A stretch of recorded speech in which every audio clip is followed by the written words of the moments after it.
We have 4 colleagues. Jean Houston starts, Riane Eisler, Hazel Henderson, and Don Miguel Ruiz. I think they're waiting for us already. Hi, hello, nice to see you. Hello. We are towards the end of a very, very, very heavy day. Very interesting. So, but I think we should start with Jean. Hi, good evening. My name is Ferenc Mislivec. I am supposed to be the moderator of the panel. All right. Well, let me begin by saying that I am honored, so honored to be here with this vibrant community who take responsibility for pioneering a possible future. Our job, our holy task, our great privilege is to bring about peace. Peace that is so rich, so full of flavor, that it makes sense to make peace. To shift the dangerous and fearful war-embracing patterns of the centuries, offer rich and evocative alternatives. But what is this peace that we're talking about? Friends, peace is not sterile gauze, a snowflake, an insipid dove. It's feisty and rich. Don't let the war boys hog it all, the spit, the spice, and the glamour. Peace is potency, reaching and sprouting, budding and branching. It's a dynamic, green growing, sap rising concept, this peacemaking. And as you know, when it works, it renews both individuals and societies. The Club of Budapest for 21 years has been determined to help design and build a world that works for all. Because what the world so desperately needs is patterns for peaceful, passionately creative and effective societies, and with it peaceful, passionately creative and effective people. In other words, the possible human and the possible society. I mean, just consider, friends, why we are here. We are here because we have to be. We are here because the 13.7 billion year experiment that resulted in our lives could readily come to an end in a century or two. We are here because we are present at the birth of an opportunity that exceeds our imagination. The great English playwright Christopher Fry said, "Thank God our time is now, when wrong comes up to meet us everywhere, never to leave us till we take the longest stride if so men ever took." Because now the world has been rearranged. The reset button of history has been hit. We no longer have the luxury of sloth. But what to do, where to go, how to take initiative, what is key here? How to understand our new roles as world servers and social artists in this, the most compelling moment of human history. We're living at the time of the greatest transition, whole system transition that the world has ever known. Factors unique in history challenge us to evolve or perish. We all know, and we've been hearing about what these factors are, but have we been spoken of the rise of women, perhaps the single most important thing that has happened in the last 5,000 years? Women with the emphasis on process rather than product, on making things cohere, develop, grow. Because men and women together are creating, I believe, a new world. For a new world to really be born, we have to bring a new mind to bear. I work in human development all over the world. I've worked in 109 countries. Human in social artistry, which is human development in the light of social change, you know. And one of the things that I find is that leadership today is largely caught uncertain and unprepared in the face of too much happening too quickly. Few have been trained for the task of dealing with the complexity and the chaos of today's world, while at the same time, the usual formulas and stopgap solutions born of an earlier era, I mean, they just don't work. Yeah, many of you have been quoting Albert Einstein. The consciousness that created the problem cannot be the same consciousness that solves it. The world needs skilled facilitators, change agents, leaders to advise and lead the shift to new values and practices. In other words, the world needs social artists. What is a social artist? A social artist is someone who has the internal and the outer training to prepare ourselves, to prepare themselves and everybody else with whom they work to become stewards of the planet, filled with enough passion for the possible to partner each other through the needed social transformation that's occurring in nations and communities all over the world, knows how to motivate development beyond the crisis point. So what is social artist development?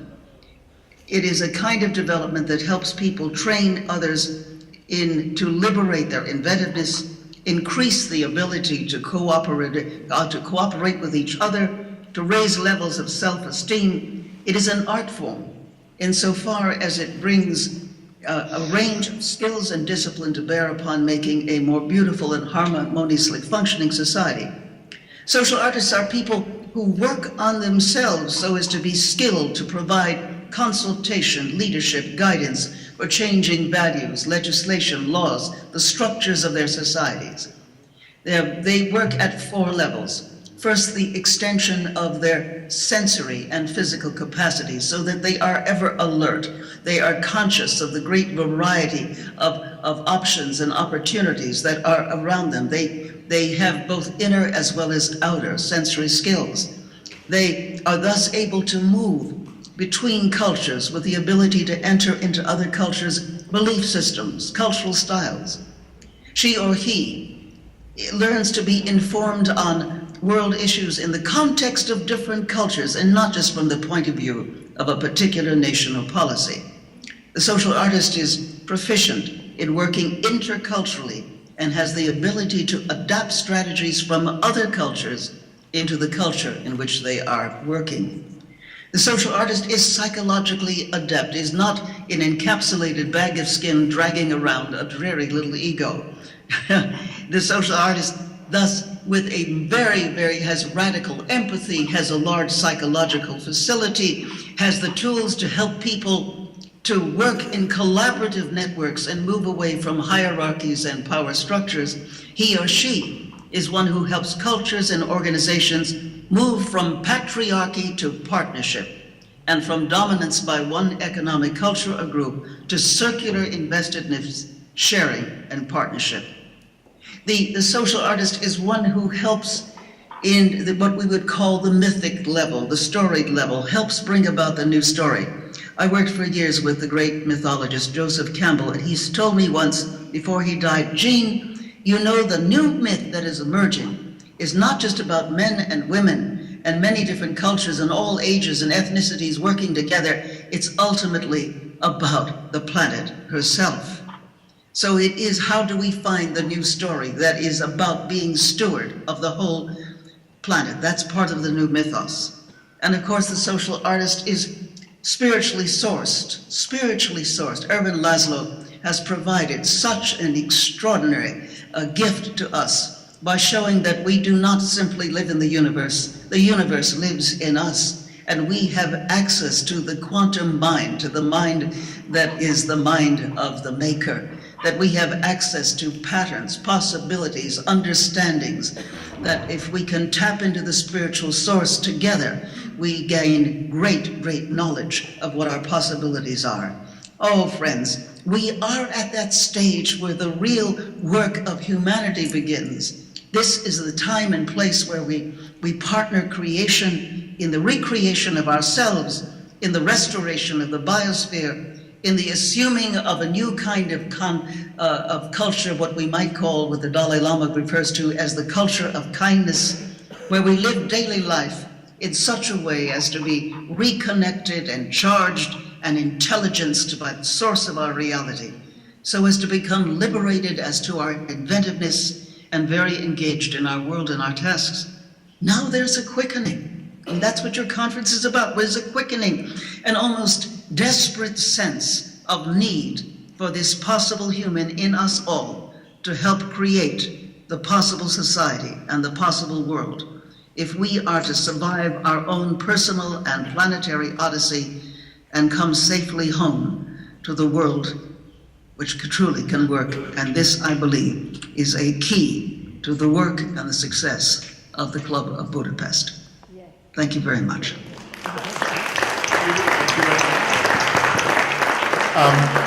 My suggestion is that we have immediate questions, very short, one or two, and then at the end of the panel we can start a discussion.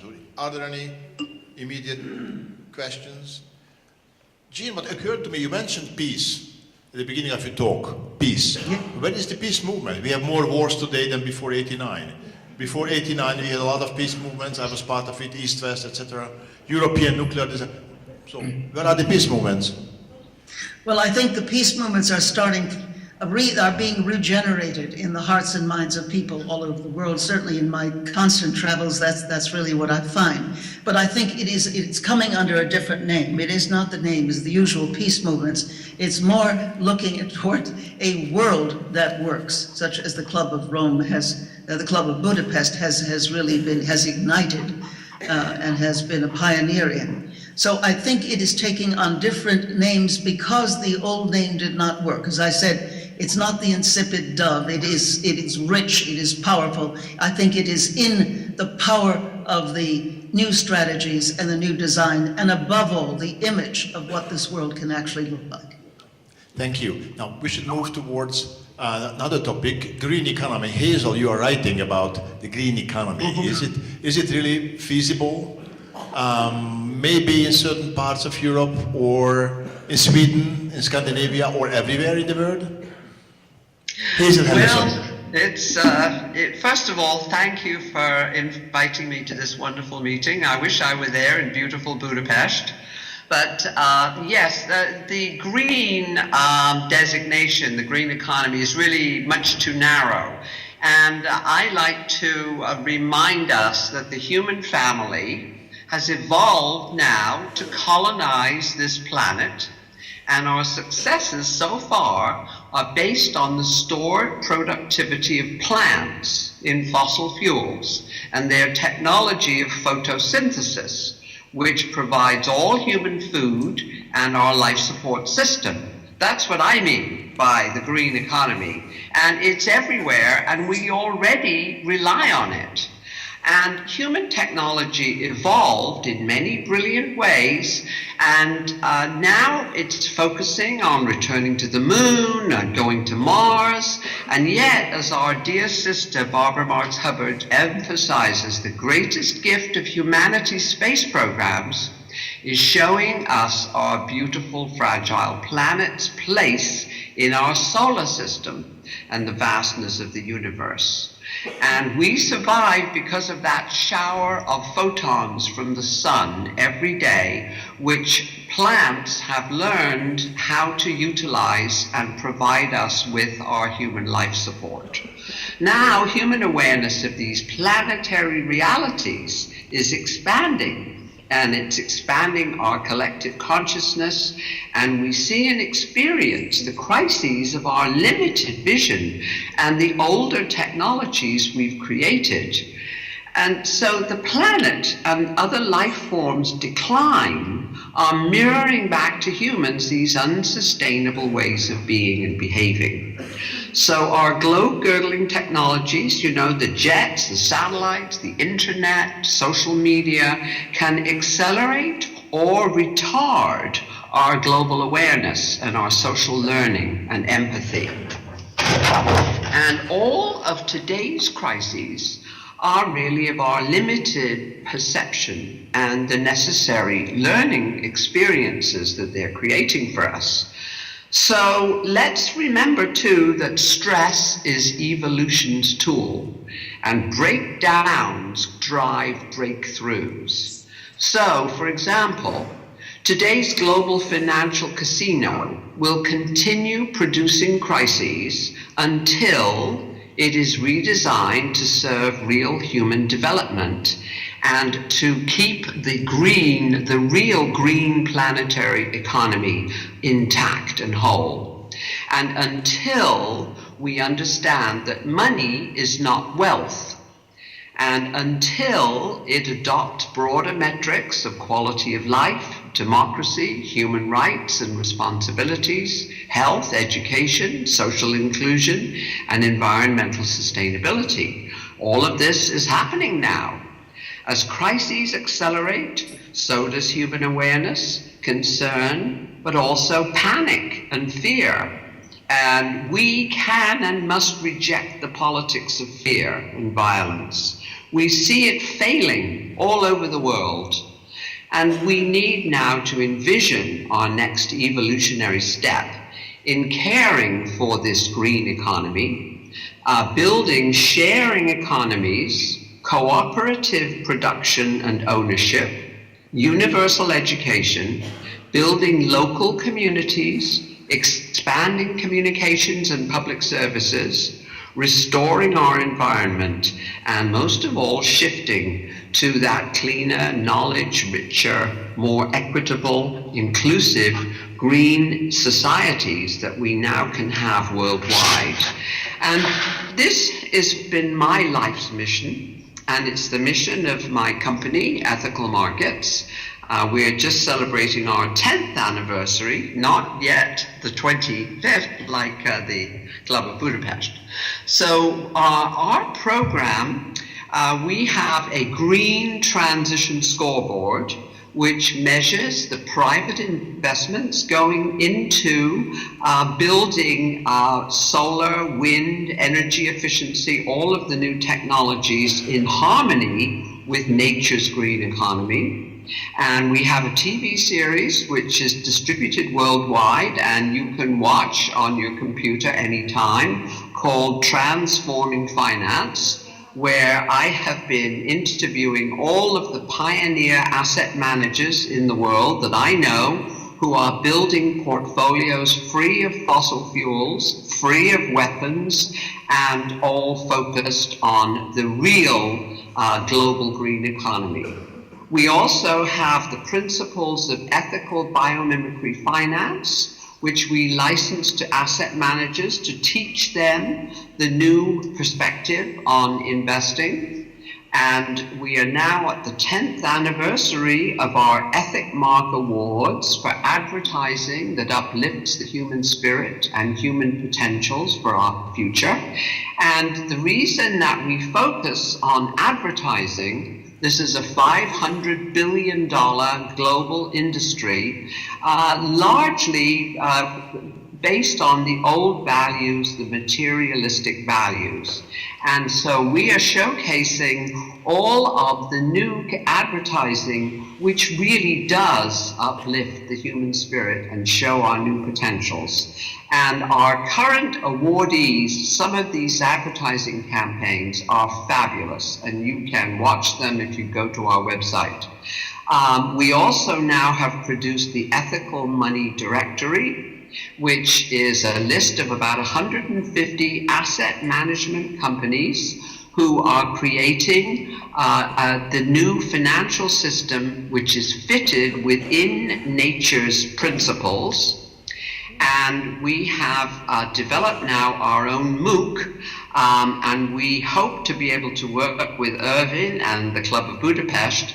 We call it the Ethical Markets Exploratorium, and it's free for students all over the world, for lifelong learners everywhere, and global citizen activists. So we welcome you to our website, and we hope to have closer collaboration with all of you at the Club of Budapest going forward. Thank you. Wonderful, thank you very much. Are there any immediate comments or questions? If not, then I would suggest to move further to Miguel Ruiz. Miguel, what about your 4 or 5 agreements or recommendations? Well, first of all, it's a big, big pleasure to be with all of you, to give me the opportunity to share my love with everyone. Well, first of all, we need to understand that when we was born, we had no knowledge at all. Society already exists the way it is, with all the rules, with everything, and they teach us to be just like everybody else, to be part of society. The main problem is that we learn to love the same way that society loves. We love with conditions. That's what we learn And we practice all of our life loving with conditions. And I can see that this is the biggest problem that exists in humanity. Because we can say that every single human around the world loves the same way, with conditions.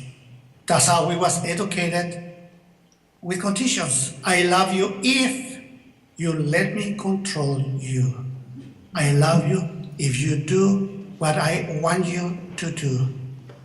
And that's also the way how we learn to love ourselves, with conditions.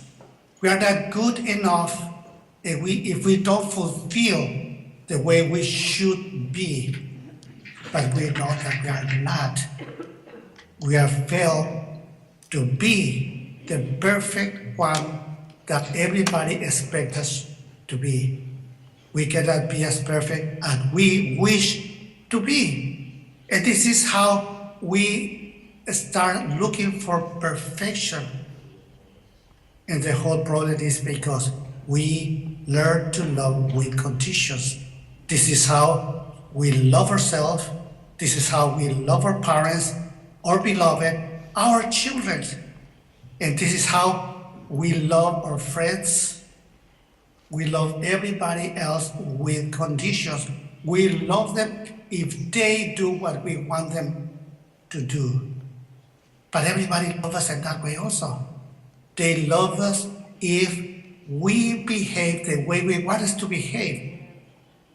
And this is how we humans interrelate with each other, with conditions. I can say without a doubt that conditional love is exactly the opposite of love. Fear is not the opposite. Anger, hate is not the opposite. It's love itself what is the opposite of the real love. That for me, this is what I call unconditional love. And that love has been existing always. That love exists long before the creation of humanity. And we love will exist after the extinction of humanity. It's really what it is.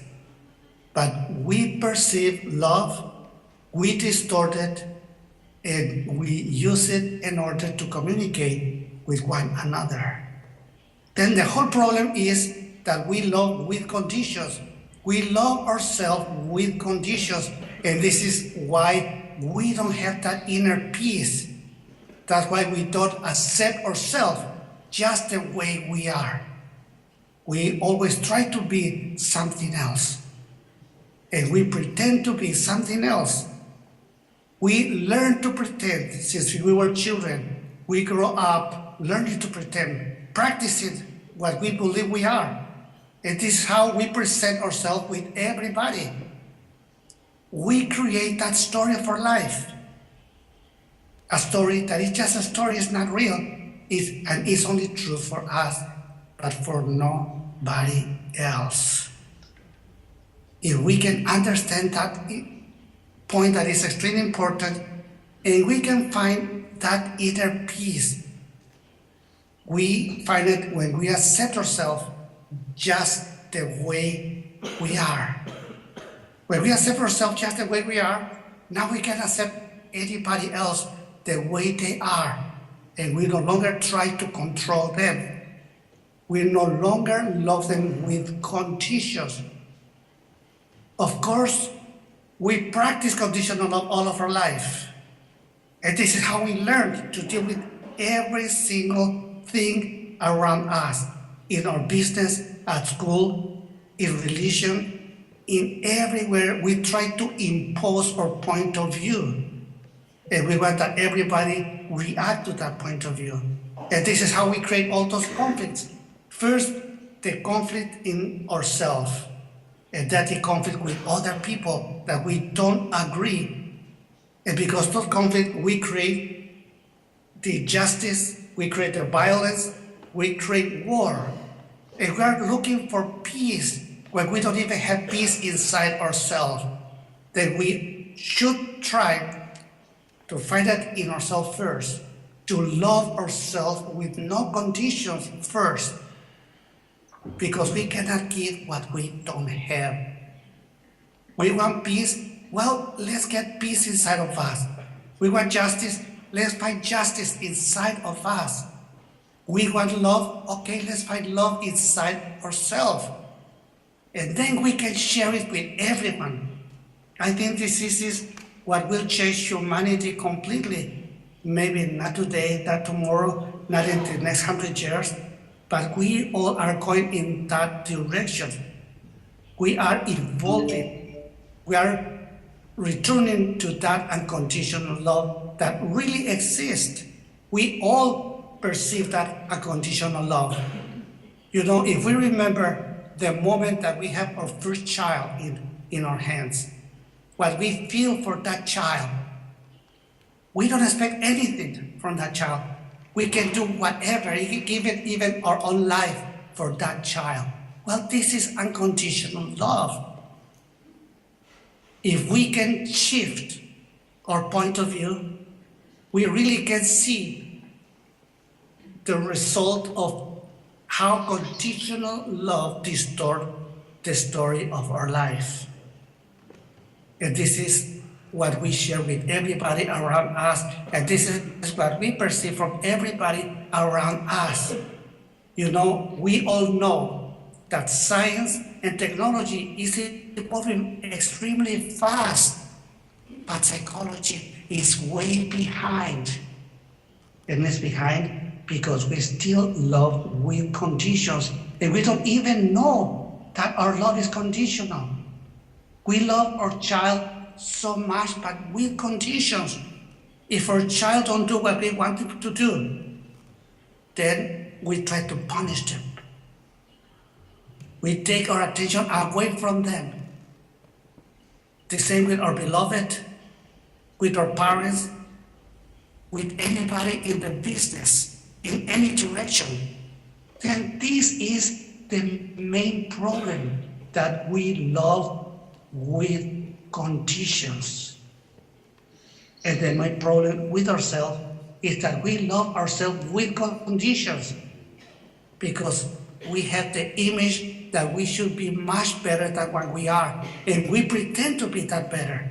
We present to everybody how great we are, but when we are alone, we know that we're faking it, that we are not what we pretend to be. That the first step is always in ourselves, accepting ourselves just the way we are.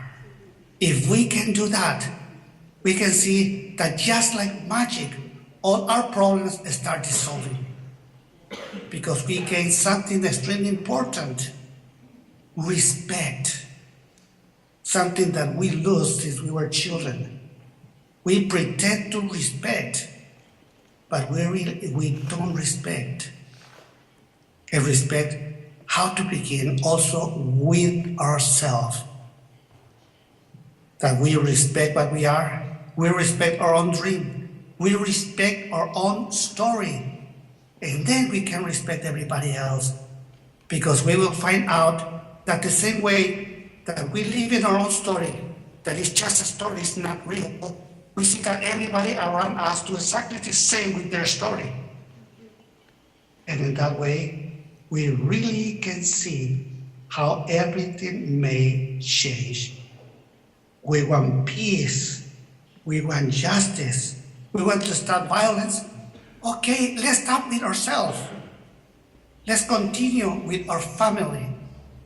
Let's keep going with our society, with our country, and finally with the entire humanity. This is the message that I share with all of you. Let's return to unconditional love, and let's begin with ourselves. Thank you. Thank you, Miguel. Thank you.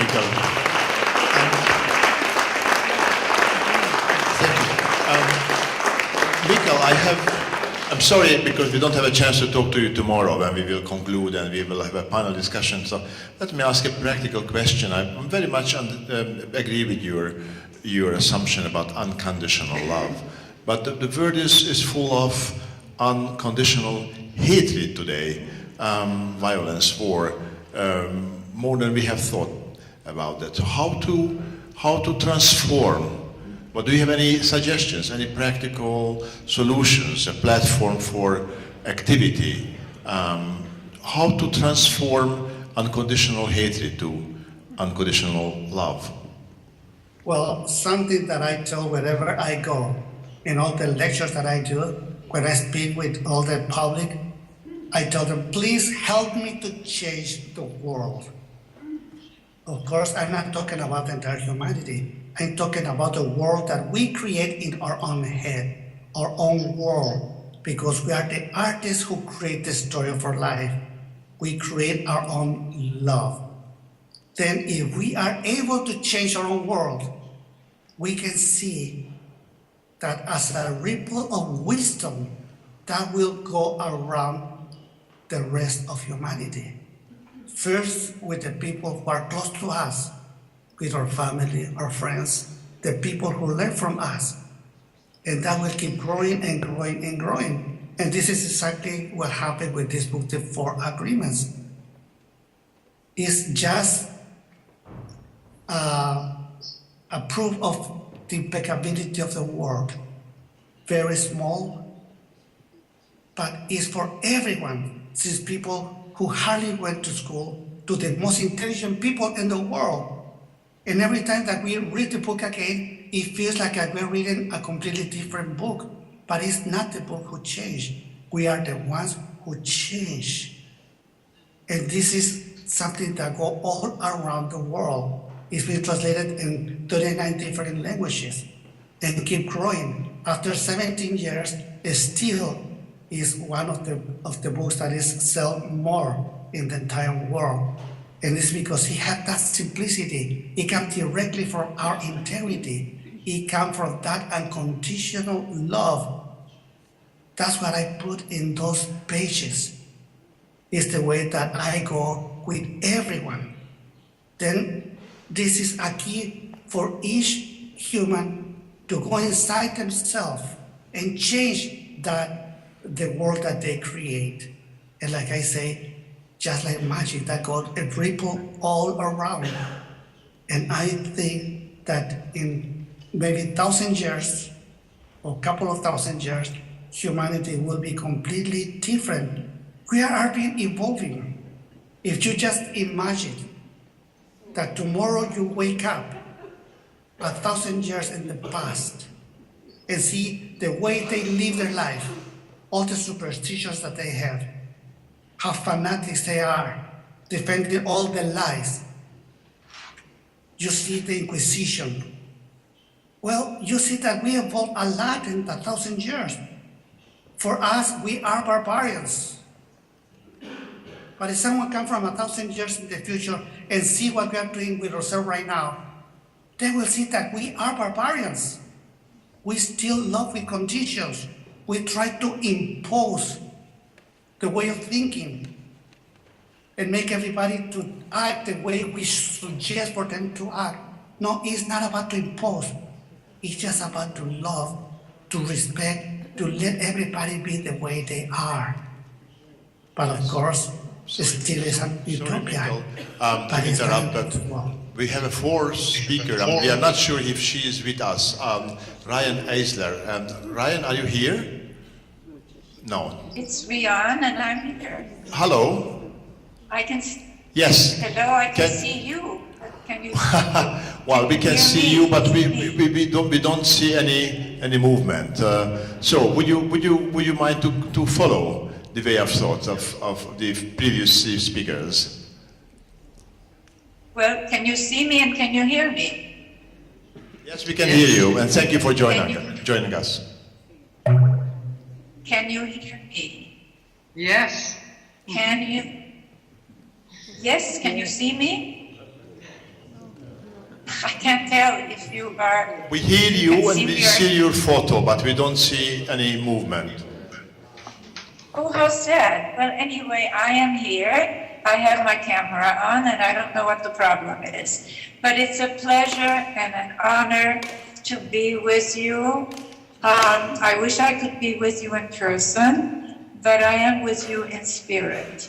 And indeed, it is the spirit of all of you, my dear friend Hazel and Jean, and of course Irvin, all of us who are in one way or another are committed to what the Club of Budapest is committed to, which I'm passionately committed to, through my research and my writing and my speaking, and yes, my activism, because I'm so delighted that the purpose of this meeting is really to put the new consciousness into action. And that's what my work has been about, because consciousness without action is not going to do what we need and what we want to do in the world. And so what I'm passionately committed to, not only through my multidisciplinary research and all of the activism and writing I do, but as a mother and grandmother, deeply concerned about what kind of future our children will inherit, is to precisely that shift. A shift that in my work, because I think that what we need in order, I'm going to go straight to the third question, which is the issue of having that new thinking that Einstein calls for, that new story, and yes, that new language that we need to make the shift.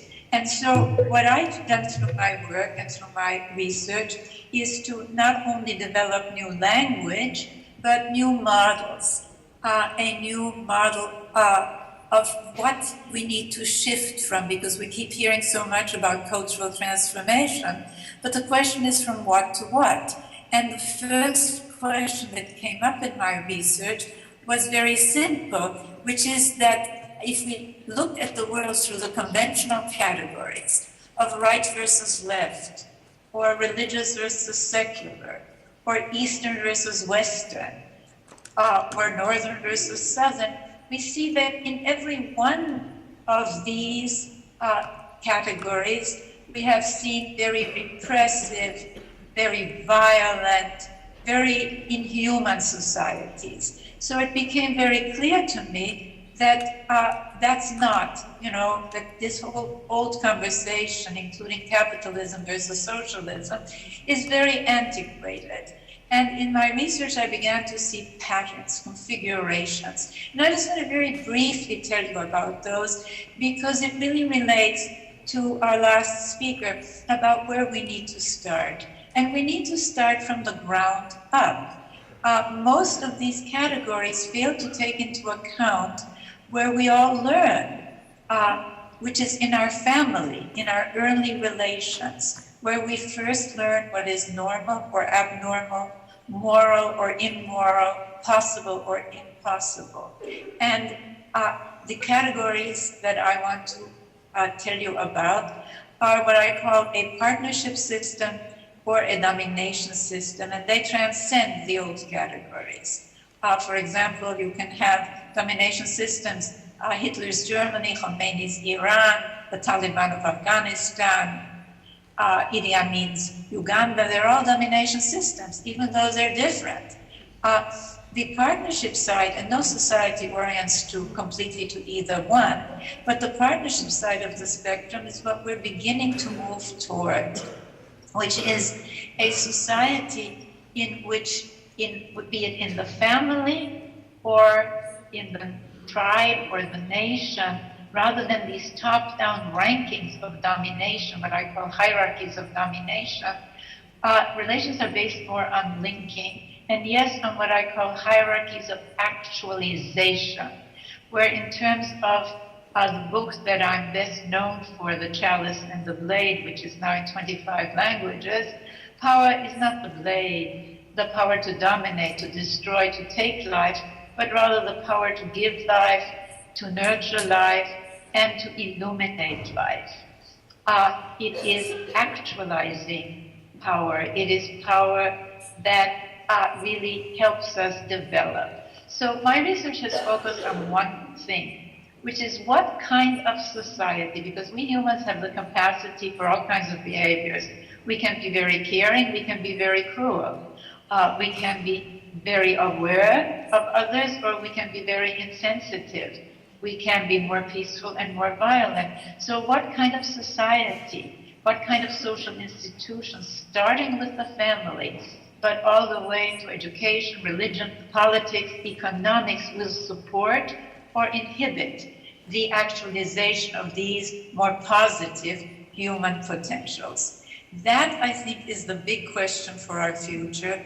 And I invite all of you to really use some of the tools that we can use, the interventions that we can use to actualize and to support this shift. As I said, new language. Let's get away from the old language, like about economics. Both socialism and capitalism, neither one really takes into account the importance of caring for people, starting in early childhood, or caring for nature. So in my book, The Real Wealth of Nations, I introduced what I call a caring economy, where the most important work is recognized as being caring for people, starting in early childhood, and caring for our Mother Earth. And out of this have come new economic indicators, which we just launched, social wealth economic indicators, because if we measure the wrong things, as Hazel knows very well, we're going to come up with very wrong results. And I invite you all to go to caringeconomy.org and to really check these out, because they are essential to make that shift. We also, through the Center for Partnership Studies, which is the organization of which I'm president, to put really our consciousness into action, have another program, which is the Spiritual Alliance to Stop Intimate Violence. Why?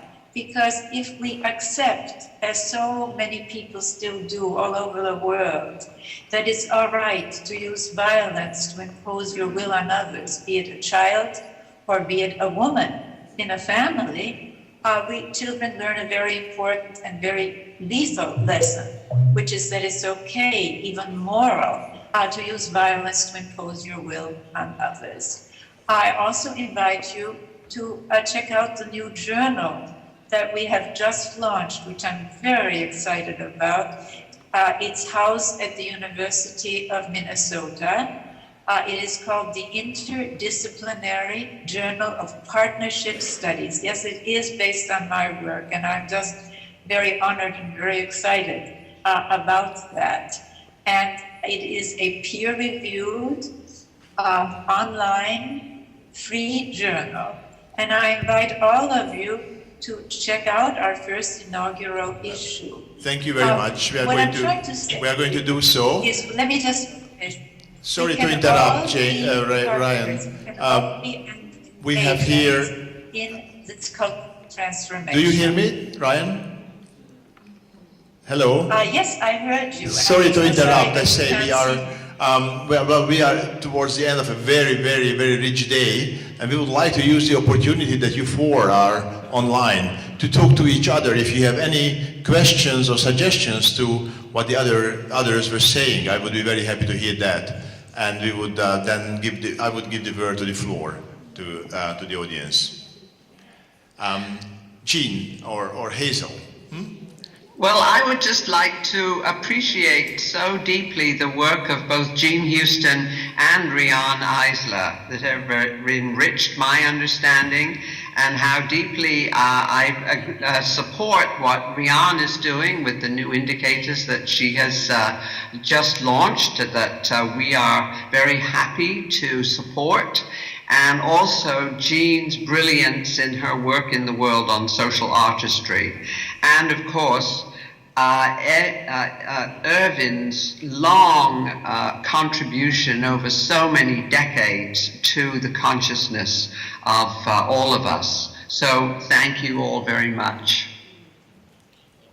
I would like to add to that great appreciation of what the Club of Budapest has done in bringing together also these magnificent, not just speakers, but very great human beings who certainly have not bored God, you know, in the depth and breadth of your inventiveness, your creativity, your sustainability, your stick-to-itness. I really think that, you know, the word sustainability and stick-to-itness is really key to making a world that works. You know, if we do not have these new designs, these creative patterns, the chances are that we will not survive. Maybe 200 years from now, you'll have maybe 1 million people looking terrible and stumbling over abandoned electronic devices. But this is the great bifurcation point in human history, and what we do profoundly makes a difference as to whether we grow or die. So I celebrate my old friend Ervin Laszlo, the Club of Budapest, for really bringing together so charged, so highly creative groups of individuals. And the point is, it's not just here, friends, you are all over the world. The world is shifting, people are waking up. These are the times, and we are the people.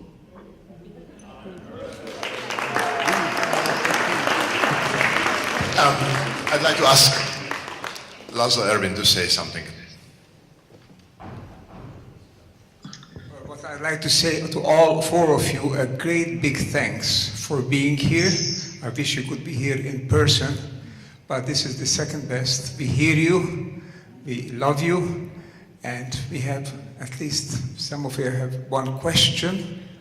At least I have one question that I'd like to ask all of you to get a very brief reply. We've been talking about the great need today to move from imagining, from thinking to acting, to actually doing something, because we're in the race with time. We get who gets there first before we reach some points of irreversibility on this planet, or do we change the way we act, the way we actually are in the world? I'd like to ask all of you, just for a brief, very quick comment, what do you suggest? What would be the next point where it would be get that bit of a critical push, a little initial kick that they say in cybernetics, so that people will move, actually realize that now the time has come to act, to do something, to change the way they act. What do you suggest, each of you? How can we reach that point where people realize that and actually begin to change the way they act? Who starts? Maybe Ryan? Well, Hazel, go on. Let me say that I think that the quickest way is through the communications media. And I hope very much, Ervin and all of you at the Club of Budapest, that we can make links on our websites with each other. And we will publish your news, and you can publish our indicators of the green economy and whatever. And I think that this is the first step, at least. Yes, I certainly also agree, and I think that at this turning point of history, we have new technologies, new ways of reaching each other. Arnold Toynbee, the great historian, once said that for the world to change, it always needed a 10% creative minority. And I think that with the rise of women to full partnership with men in the whole domain of human affairs, I think it's far more than 10%.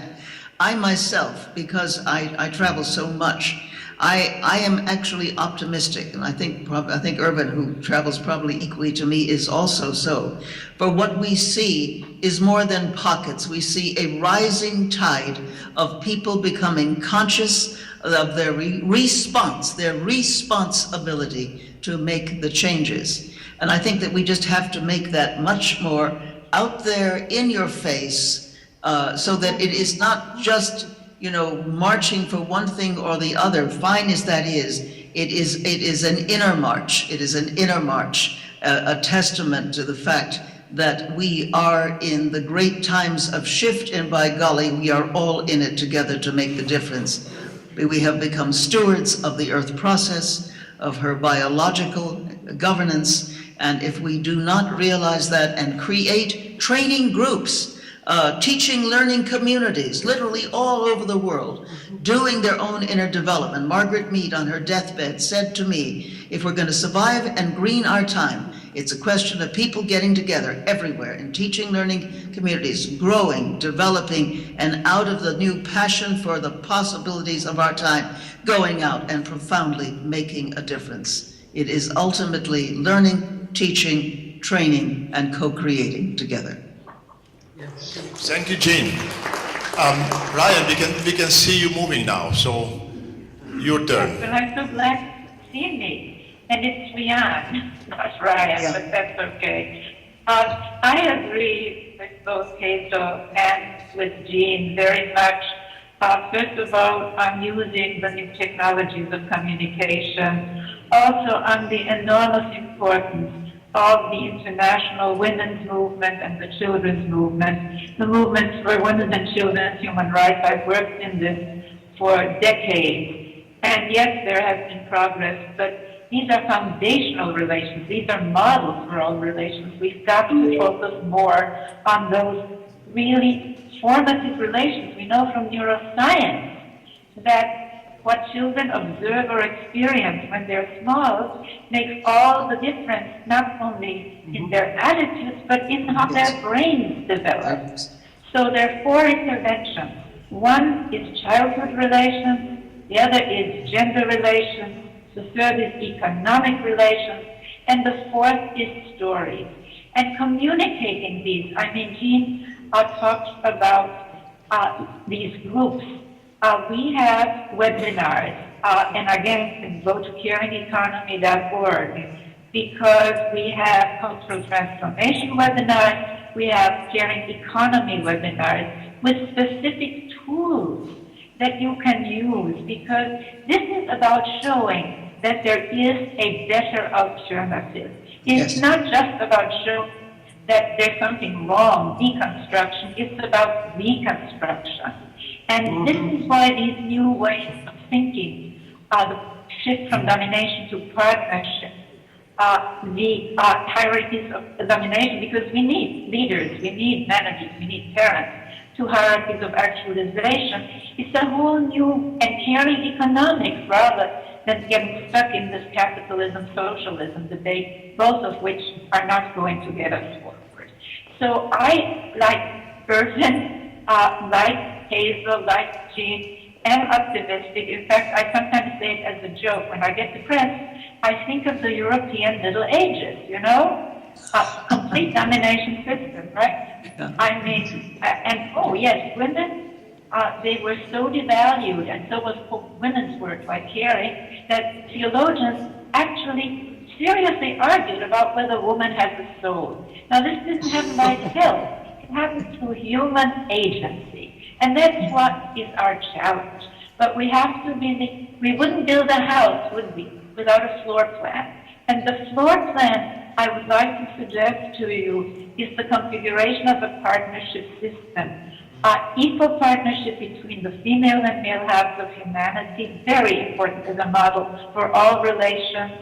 A family that is not top-down authoritarian, where parenting is authoritative rather than authoritarian, and certainly non-violent. And yes, where we don't have built-in violence, because to maintain domination systems, that's what you have to have. So we're talking about a real, complete change in consciousness, and of course, as Jean does so beautifully, new stories. And I really think that many of the old stories, unfortunately, reinforce the same old domination system, by idealizing the hero as warrior and all these ghastly fairy tales. So I challenge us and I invoke art creativity. I think we can do it, but I think we have to start with those 4 basic cornerstones. Childhood relations, gender relations, economic relations, and stories. Stories that really reaffirm our capacities for caring, for empathy, for creativity, recognizing that we have those other capacities too, you know, for insensitivity, cruelty, really destructiveness, but creating the social and infrastructure, starting with families and economics, that support rather than inhibit those wonderful capacities that truly make us human. Thank you, Riane. Thank you very much. Lovely. Thank you. And now, Miguel. Well, we live extraordinary times right now with this, the way science and technology exists right now. They put the whole humanity together. Whatever happened in one place in the world is known right away in the other side, in everywhere. Then we need to take that advantage, because really humanity is one living being. And now with communication, we really have the opportunity to make a global change. But the most important is, what is the message that we will share with the rest of the planet? In my case, it's about love. This is the answer to so many, many questions. And like I said before, it starts with ourselves. By changing my world as magic, the rest will change. Humanity is only one living being, made by 7 billion of humans. Just like our physical body is made by millions of cells. It is only one body. Humanity is only one living being, man and woman. We all together, we are the same, and we are part of the beautiful planet Earth. It's time to have that awareness. You guys have all my love, and God bless all of you. Thank you.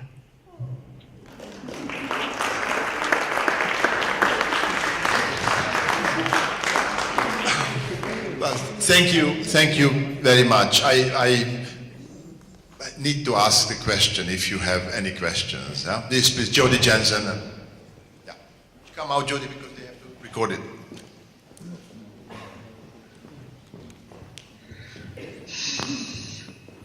Thank you all for your contributions today. Your discussions also reflected what we were discussing this morning. People have put it in different kind of conceptual frameworks, but mostly the discussion has been about moving from one world system to another world system. No one's brought up the terminology of a new axial age, but that has also been kind of part of the backstory of the discussions. My question is related to this movement through a very tumultuous time now towards something new, something we don't know what it's going to be. It's going to be a new world system. It could be defined with new gender relations. That's been one theory that's put out. My concern is that we are now living in this tumultuous age between world systems. And the old system is not going to give up nice and easily. In fact, what I'm concerned about is the collusion between political elites and economic powerhouses. And we see what's happening in the increasing suppression of local populations who do try to stand up to these inequalities of the system. So how do we prepare, or first of all, how do we enter this phase without naivete? And how do we prepare our young people who are growing up in this tumultuous age for the uncertainty that is going to be their generation? Thank you very much. So who starts? Hazel. Well, yes, because I would like to just point out one of the myths that we must delete from our consciousness is the myth that money is wealth and that money is scarce. And all of the local movements which I have encouraged over the years and who report to me every day as I sit at my computer, they are inventing their own local currencies, and in that way understanding at last that there's no scarcity of money. The moment we do put the money myth into its proper place, that money is simply a unit of account, and we humans devised it quite cleverly to track and keep score of our various interactions and with each other and the environment. But then we mythologize money. And once you mythologize money, you give away your power. And that's how the financial community operates. It is a house of cards. It is a confidence game. And it now is overtaking too many politicians who still don't understand money. And yet this new story about money has now reached a debate in the British Houses of Parliament, which we have just put up on our website, where the new reality is breaking through. And the same thing has just happened in the Parliament in Canberra, Australia. And the politics of money creation and credit allocation are now on the agenda and understood and being driven from the grassroots all over the world.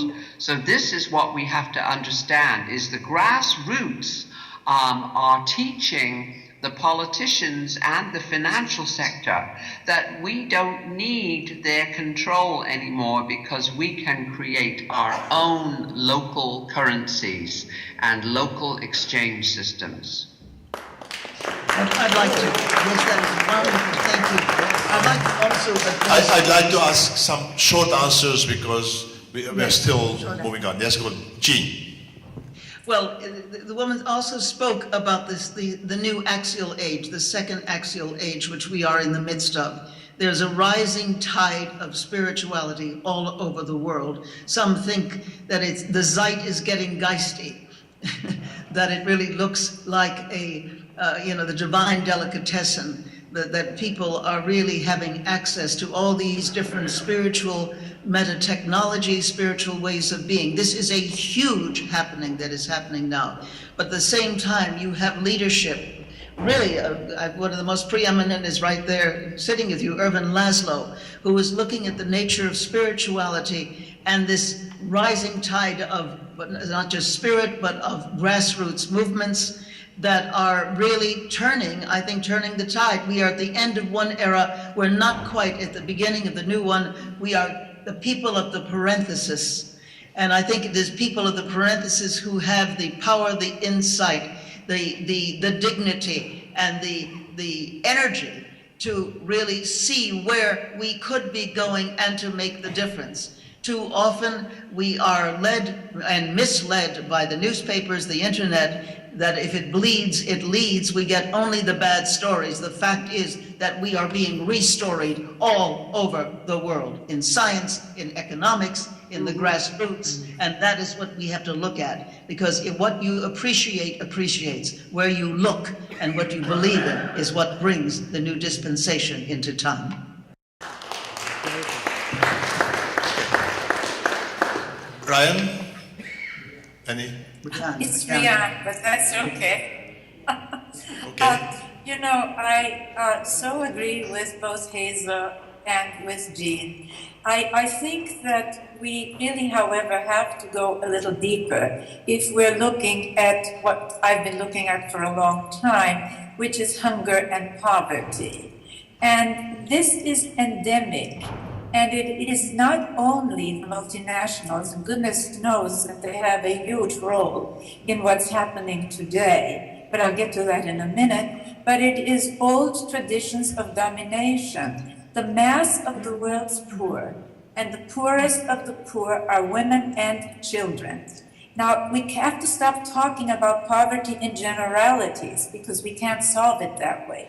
We can only solve it by giving visibility and real value to that most important human work, that so-called women's work, whether performed by a woman or a man, of caring for people starting in early childhood, and yes, caring for our environment, keeping a clean and healthy environment, you know, whether it's in the family, in the home, or whether it's in the planet. And this is what the social wealth economic indicators are for. They show the economic value of the work of caring in families. For example, an Australian report showed that if that work, mostly done by women, were included in GDP, it would be 50%. So I am talking to you about some real tools. I do not believe, because I have contact, when we launched the SWAYs, the Social Wealth Economic Indicators, we had on our launch panel, among other distinguished guests, a top executive at Cardinal Health, which is a Fortune 500 company. There are people in these companies who really want to make change, but they need a different model. And they need to understand, for example, that when they have more caring policies, everybody thrives. The employees, everyone. So we're really talking about something completely different from the conventional conversation. And this is really what I want to leave you with. We cannot, I mean, Einstein said it, so I repeat it. You can't solve problems with the same thinking and yet the same categories as those that created it. And one last point, the axial age, and I'm so glad, Jean, you said the second axial age, because in my work in The Chalice and the Blade and other books, and there are many, many new ones. There's a wonderful new book on that I just did a foreword for the humanitarian past. There are clues that so much of what's happening today, the human rights movement, the economic justice movement, the all of these ugly isms, anti-Semitism, racism, sexism, etc., that it really has very ancient roots, that actually the original direction of our cultural evolution was more in a partnership direction. So let's keep that in mind. We don't want to go back, but we want to know that it is humanly possible. I love Jean's, passion for the possible. And that's what we all have here, don't we? Thank you. Let's really bring us to an old but new age. Thank you very much, Riane. A quick answer, Miguel, if you have any. Maybe not here. We can see that Okay. in the human mind, and the collective mind, the main problem is a conflict that exists. For a long time, we used to believe that it was between good and bad. But good and bad is just the result of the real conflict that exists in the human mind, in the entire humanity. The real conflict is between the truth and lies. The lies are nothing but a distortion of the truth. And we become very fanatic to defending all those lies. And this is what we see in the present time, that the truth is arriving and the lies cannot survive the presence of the truth. That's the reason why all those movements, because everybody wants to reach the truth. They don't like all those lies that they present all the time to everybody. Then the result of belief in truth is the goodness. And we see so many people, very great people, doing so many work in order to make a better humanity. But we also see the other side, so many lies. And the result, of course, is being bad in different degrees. Depends how fanatic we are supporting all those lies. And this is the reason why all the racism exists, all was violence exists, all that injustice, because we believe in all those lies and we defend all those lies. We lose even the sense of humanity. We can die defending a lie, or we can even kill defending lies. And we see that all around the world. This is the main problem. All believing all those lies and defending. And this is the conflicts that exist in humanity. This is also the reason why all those wars exist for all those years. Then the result is going back to the truth. And this is what we see with all those movements. We want the truth. And this is happening all around the world. It's not in a specific place in the planet. It's happening all the time, every time, because we no longer want all those lies. Thank you. We are Thank searching you. for that truth since we remember being humans. Thank you for this wonderful panel. It was really a joy to be with you. And